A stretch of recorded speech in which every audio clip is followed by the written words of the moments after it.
lupa lagi para sahabat, gue hari ini akan bercerita tentang pengalaman diri gue. Dan sahabat, jangan lupa subscribe, like, and share.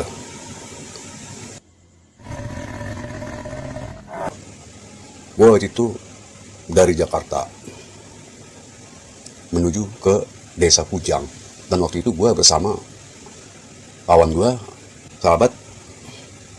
Ketika itu gue berangkat jam 5 sore, kemudian sampai sekitar jam 9. Dan waktu itu pada tahun 2004, itu bulan Mei tanggal 2, gue jalan atau berangkat ke daerah Gunung Kujang. Tujuan gue sebenarnya ke situ untuk silaturahim kepada seorang ulama. Dan singkat cerita, di Gunung Kujang terdapat suatu kelompok masyarakat atau penduduk yang mempunyai nilai dan norma-norma agama, yang menjalankan agama Islam yang sebenar-benarnya.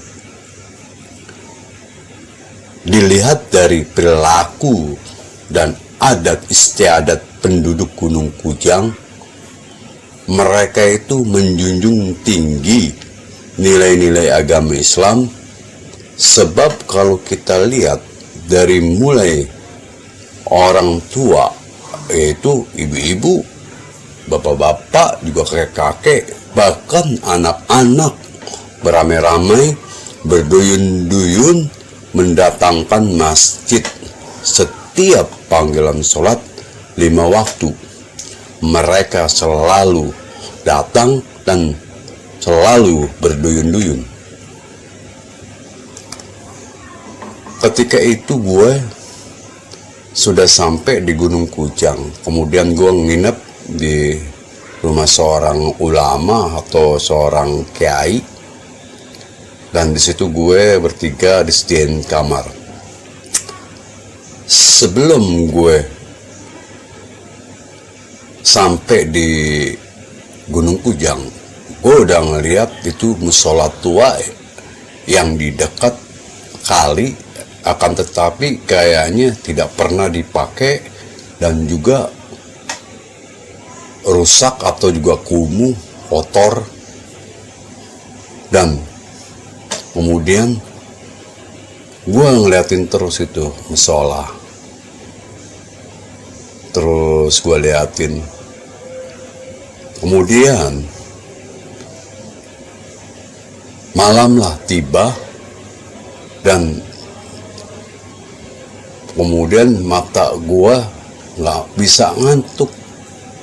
Dan gue lihat temen gue udah tidur berdua itu, mungkin karena capek atau lelah kali.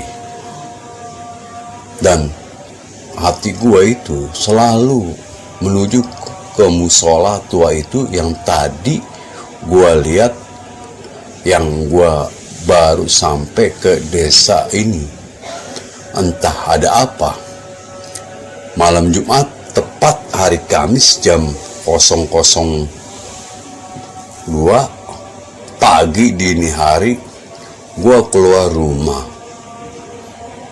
Kemudian gue lihat sepi banget, nggak ada orang, dan satu pun penduduk kampung Gunung Kujang tidak ada yang keluar.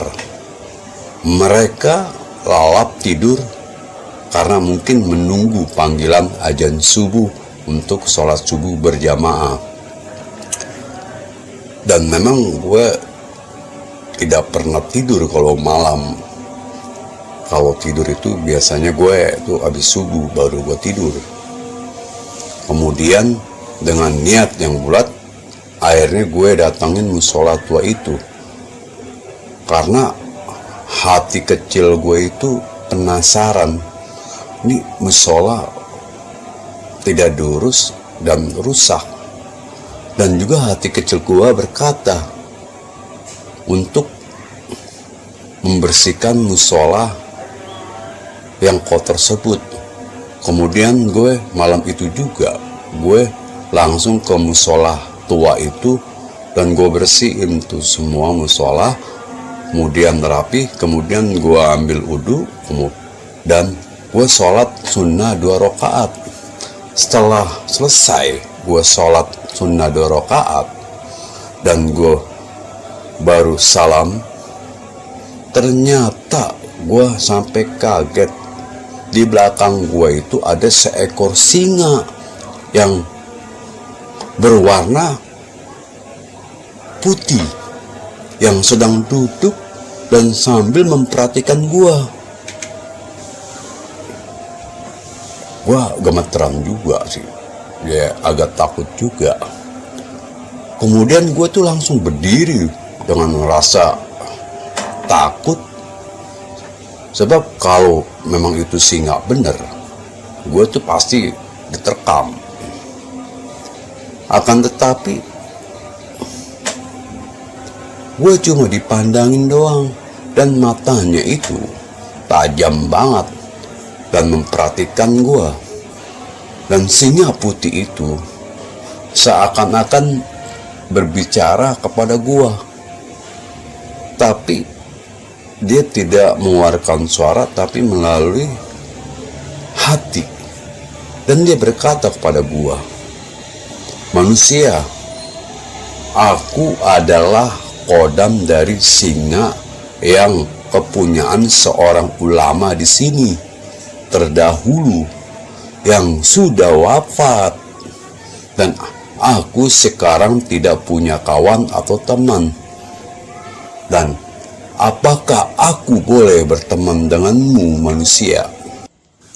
Dan singa putih itu berbicara lagi, "Apakah aku boleh mengikuti dan mengawalmu, hai manusia?" Kemudian gue ada rasa takut juga.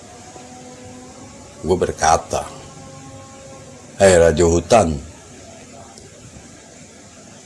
kamu tidak pantas mengawalku dan mengikuti aku, sebab aku bukan seorang ulama dan tidak punya gelar ulama. Ilmu agamaku masih minim dan belum stabil." Dan kemudian gue minta maaf sama tuh Raja Hutan singa yang berwarna putih.